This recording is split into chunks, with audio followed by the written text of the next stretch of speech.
May adlaw sa tanan niya kita sa atong pagpamlandong pag-worship sa atong pinagamahan ng Diyos ang pagsimba kaniya sa Espiritu Kamaturan. Mao kini ang inyong LOD ang lesson of you divided the gospel lesson daily con the message ato ang lesson marathon, ang devotional sons and daughters of God ug ang lesson everyday. Dili na kita magatuon sa Monday.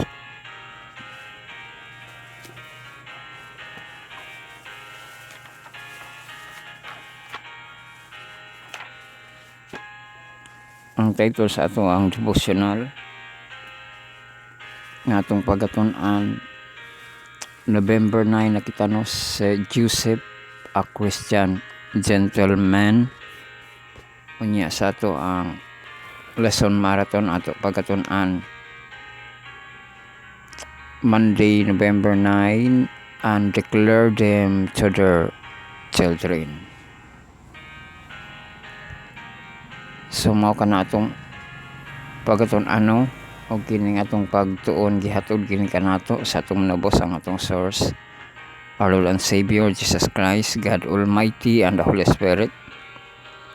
Gidayugan sa grupong Adventist Youth Prayer 10 o mahimo pod nato nga BICAC Prayer Network, ang ato ang small group sa youth no, ang Power of 70, ang TMI 12 members involvement, personal ministry, gospel daily ug ang LAMP, League of Adventist Missionary and Preachers.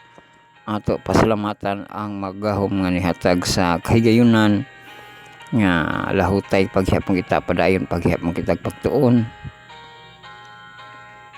Unya ato pong pasalamatan atong mga walay puas no nga mahimo nato nga contributors atong tig like, tig heart, tig care, tig mention, tig tag, tig share ug ang maka-watch party. So bolahan og dalaygon kamo mga kaigsuonan. So mahatag kitag update no sa ato ang 40 days my journey with God. Gibat-bat ya ni Pastor ni Rosa Gaina ang ika 34 nga topic no mahitungod gyapon sa stewardship.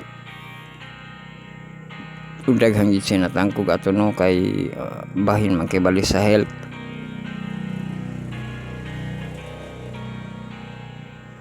Pati mga praising song no, mga basahon nga sakto no, dapat Kristohanon nga mga basahon ug mga kanta.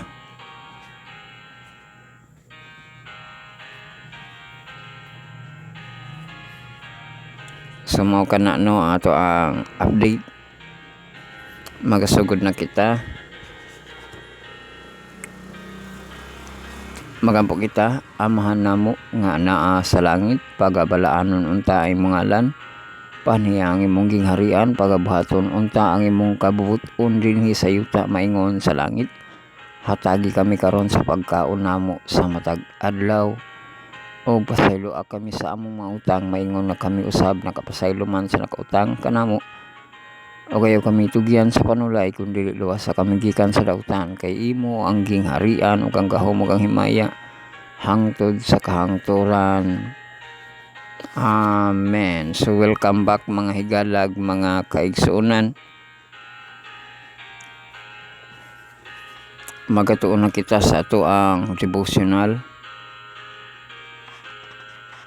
sa November 9. Ang title Joseph, a Christian gentleman. Pasahon nato ang K-Tix. But the Lord was with Joseph and shewed him mercy and gave him favor in the sight of the keeper of the prison. No, sa Genesis 39:21.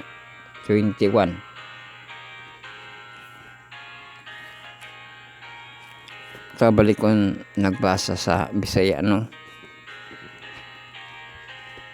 Kay kadto ka na nadakpan kibali si Joseph sa prisuhan, pero gihimo siya nga warden kibali no. So Genesis 39 niya. Verse 21. Apan si Jehova diha nag-uban kang Jose, og nagpakita kaniya sa iyang kaayo, og gihatagan siya og kahimut-an sa mga mata, sa punuan, sa bantay, sa bilangguan. O gihatagan na pud siya, no? Kanang kahimut-an sa mata, sa mga punuan, sa bilangguan.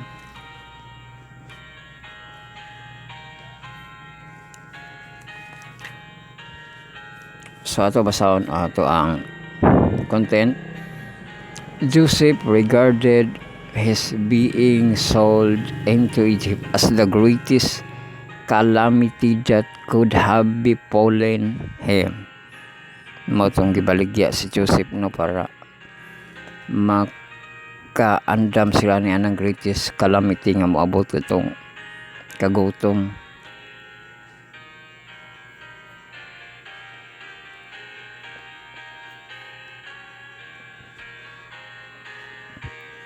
But he saw the necessity of trusting in God as he had never done when protected by his father's love. Klaro kayo, no, nga na trust siya sa Ginoo. Joseph brought God with him into Egypt. The fact was made apparent by his cheerful demeanor amid of his sorrow. And as the dark of God brought riches and prosperity to Israel, so did this God-loving, God-fearing,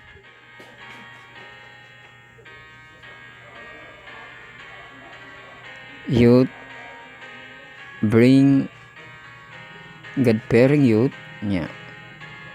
bring a blessing to Egypt.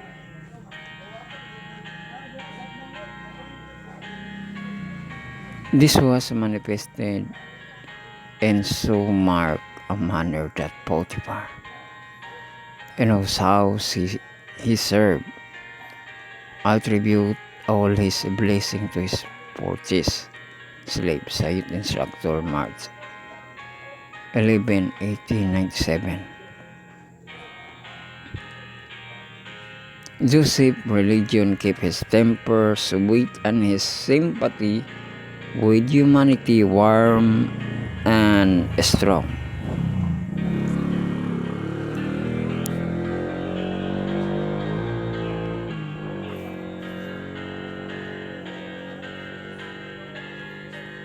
Notwithstanding all his trial,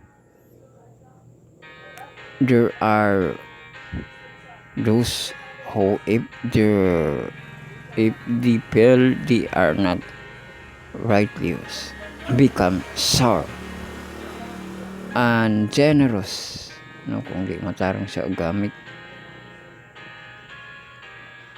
sour kuno unya ungenerous, crab and uncourteous in their words and deportment.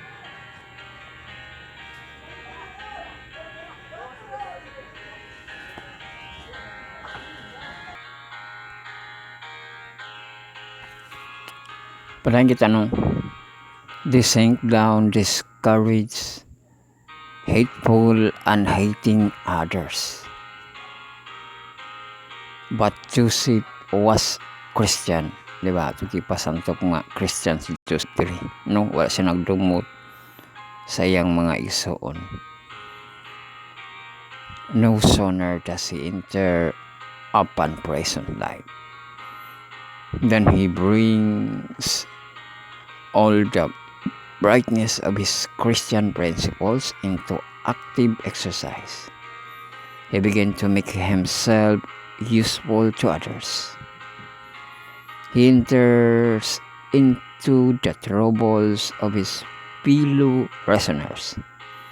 He is cheerful, for he is a Christian gentleman. God was preparing him under his discipline for a situation of great responsibility, honor, and usefulness, and he was willing to learn. He took kindly to the lessons the Lord would teach him. He learned to bear the yoke in his youth. He learned to govern by first learning obedience himself. The part which Joseph acted in connection with the sense of gloomy prison was that which raised him finally to prosperity and honor. God designed that he should obtain an experience by temptation, adversity, and hardship. He prepared him to fill an exalted position. Joseph carried his religion everywhere, and this was the secret of his unwavering fidelity, no, sa SDE Bible Commentary, Volume 1, page 197. Gidala lagi ni Joseph, no, iyang religion ko, no, nga nagit sa paghigugma sa Diyos, no, sa Ginoo, kay wa mo gid siya nibati og pagpanimaw sa atong iyahang mga igsoon, no, niya sa presuhan. Maayo po diyang ipakita, no, mo to nga mahimo ra to sa iya nga training, no, katong niagi siya itong mga kasakitan para maagi siya niya ng great responsible honor, no, katong kay siya man lagi ang modala, no, sa Egypt, sa dihang maagi na gid sila sa kanang famine, no, kagutom. O mao gito na ang purpose ni Egypt, ba? Christian, di ba? Joseph Christian gentleman, o Christian na gentleman pag yun ato kita ng awato, no, si Joseph sa atong kapanahunan karon. Sumaga na ato ang devotional. Proceed kita sa atong ang lesson marathon, no, sa atong lesson sa Monday. Ito ang andamon ato module sa Monday's lesson.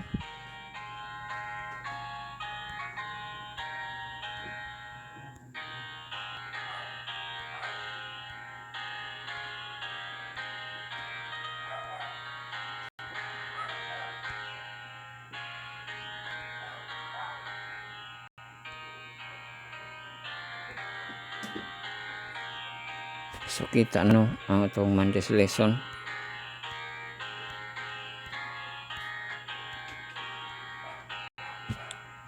Ang title, and declare them to their children, no, November 9. The Psalms in the Old Testament eventually came to play a role in religious life of ancient Israel, or religious life na po ancient Israel. They were recited, sung, often with musical instruments during times of worship, especially public worship, which in the Old Testament was kept to how the people worship in general. Nagi mga instrument, no. Israel function as community, and as a community they worship together. Nag-function sila as community niya, community na function sila, no, pag-worship together. The Psalms, and basically poems, the lyrics of songs, the Hebrew words of Psalms Telehem means song of praise. Song of praise, no, Telehem. And when he sang praises to God, whatever else we are doing, we are worshiping the Lord.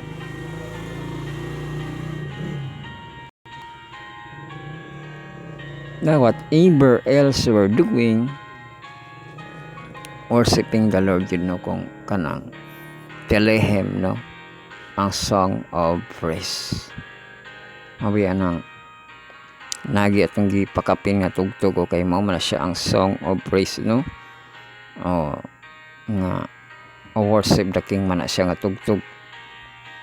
So naatay basahon nga teksto balikon nato ninyo gibasa nato expanded sandam bahasa na pud ani sa Psalm 78 verse 1 to 17. What is the essential message here and how does in faith with the whole question of education and worship.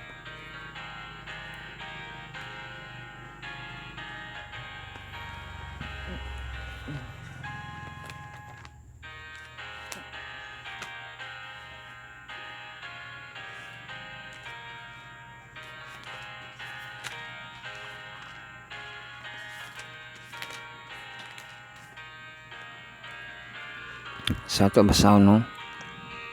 Salmo 78 verse 1 palong sa 17.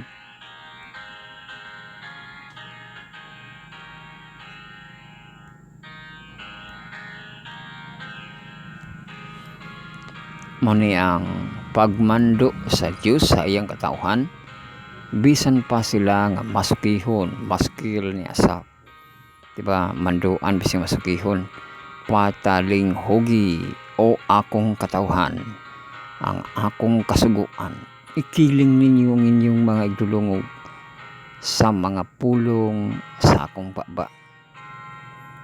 Pagabukhon ko ang akong baba sa usa ka sambingay. Oy, sambingay ra ba niya bukahon, mga pataling hugid, no? Ikiling magsulti ako og mga butang nga tinipigan sa kakaraan. Dili basta-basta tinipigan na pod sa karaan sekreto nga among nabati og hingbaluan og gisugilon kanamo sa among mga amahan. Dili kami magatago kanila gikan sa ilang mga anak sa pagsugilon sa katawhan nga umalabot sa pagdaig ni Jehova og sa iyang kusog og sa iyang katingalahang mga buhat ang iyang gihimo kay siya nagtukod og usa ka pagpamatuod kang Jacob og nagbutang og usa ka suguan sa Israel og gisugo niya ang among mga amahan nga sila igapahibalo nila sa ilang mga anak aron ang kaliwatan nga umalabot mahibalo kanila bisan ang mga anak nga mga tao pa nga mobangon og magasugilon nini sa ilang mga anak aron nga ibutang nila ang ilang mga paglaom sa Dios ug dili hakalimot sa mga buhat sa Dios. Di ba digid ka na makahilimot, no? Kundili magbantay sa iyang mga sugo. Di ba klaro kayo, no? Tataw pagbantay ang sugo. O dili unta sila mahisama sa ilang mga amahan o usa ka malalison ug masukihon nga kaliwatan. Usa kaliwatan nga wala magtulid sa ilang kasing-kasing o kinsang espiritu wala magmatinumanon sa Dios.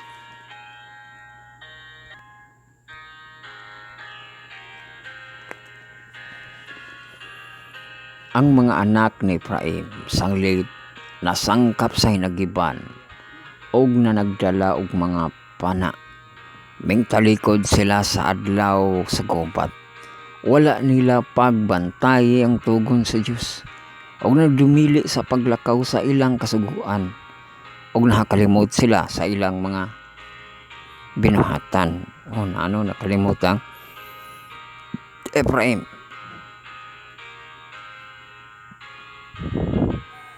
og sa iyang mga katingalahang buhat nga iyang gipakita kanila mga butang nga kahibulongan iyang gibuhat sa mga pagtan-aw sa ilang mga amahan dito sa yuta sa Ehipto, sa kapatagan sa Suan. Gibahin niya ang dagat ug iyang gipalatas sila. iyang gipatindog ang mga tubig ingon sa usa ka pinundok. Sa adlaw usab gimanduan niya sila pinaagi sa usa ka panganod, og sa tibuok nga gabi pinaagi sa usa ka kahayag sa kalayo, og gipikas niya ang pangpang sa kamingawan, og ipainom niya sila sa madagayaon ingon nga gikan sa mga kahidadman, gikan sa pangpang usab, og pabulog siya sa mga tubod sa tubig, o gipaagay niya ang mga tubig ingon sa mga suba. Apan bisan pa niini na nagpadayon sila sa pagpakasala batok kaniya aron sa pagsukol batok sa hatasuyamot dito sa kamingawan. Grabe no, ang gipakita nga mga kahibulungan nga buhat sa Dios. Pero nagsupak gihapon sila no. Nagbatok gihapon sila no, nagsukol kibali sa Dios kay pamanggihapon nila himaya ang Dios. So what the essential message here, and how does it fit with the whole question of education and worship? Di ba kayo maapil man sa niya na gid gani sa atong kapanahonan, bisan pag naipakita sa Ginoo nga mga kaayuhan, usay di gihapon ta mobaw sa iya no, sa iyang kahayuan. Mura gihapon na natog batokon siya kay aton mapong lapason ng mga kasuguan. There is a certain determination about the message of Psalm 78. O na determination no, in verse 2 as I've mentioned, how we will share the dark, saying of old, the word dark does not mean ominous, but rather dim or fading. So kanang dark no, nagkakapalong na dim siya, as a story can become when its crucial events so farther and farther back in time. In other translation, dark is referred to as secret.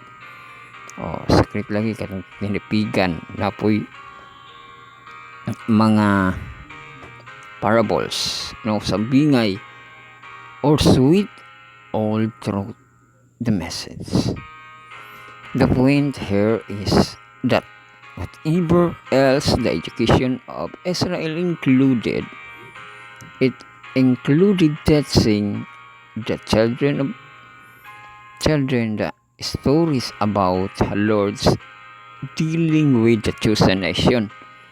So dito gihapon nga teksto na what were specific lesson that they were teach their children that have ultimately goal of this education. Mato nga iteach no nga mga kasaysayan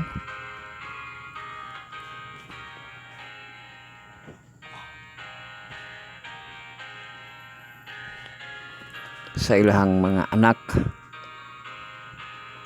no, kay mao lagi to ipaagi gani sa sambingay, sa tinipigan, tapos gipakuan niya nga nagsupak gihapon sila bising na anay pikas ang dagat no, sa pato gipainom sila sa tubig, pero nagmaspakon, nagkanang bagulbulan gihapon sila.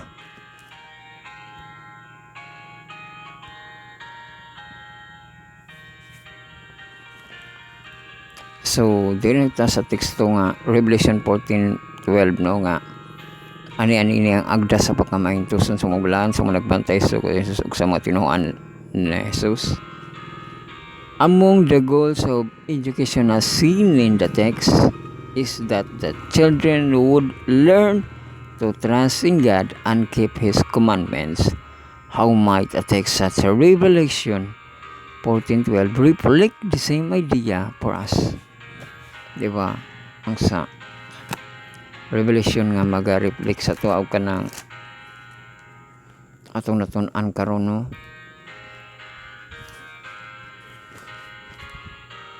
So ato basahon ang Revelation 12 ani agda lang sa pagamintuson sa mga balaan sa mga nagbantay sa mga sugo sa Diyos o sa tinuan ni Jesus.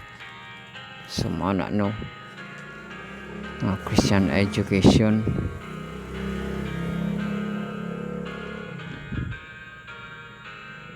nga ato gyud siyang tumanon, no,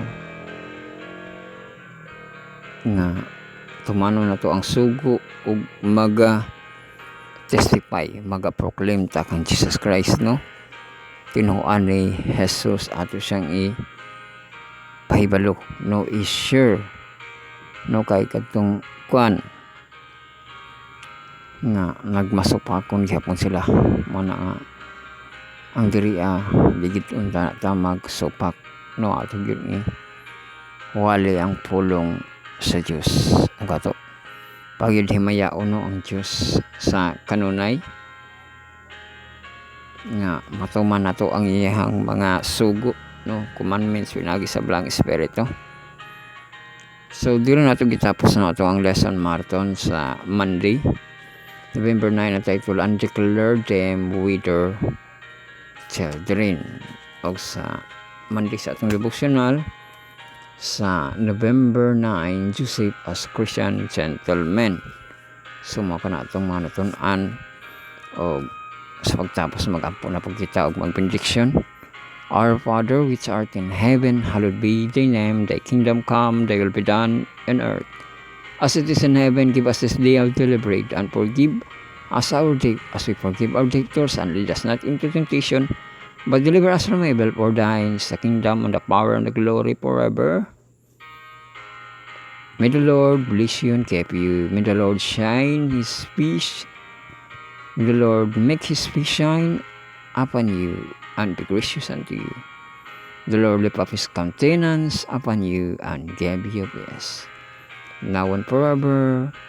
Amen. Daghang salamat sa inyong pagpaminaw, sa inyong pagsunod ni atong tulumanon ang pagmulandong sa iyang pulong sa tagadlamaw kininyong lesson marathon. Hantod sunod ngayon ang Diyos na palengay may hados na nan. Dalaygo ng Diyos.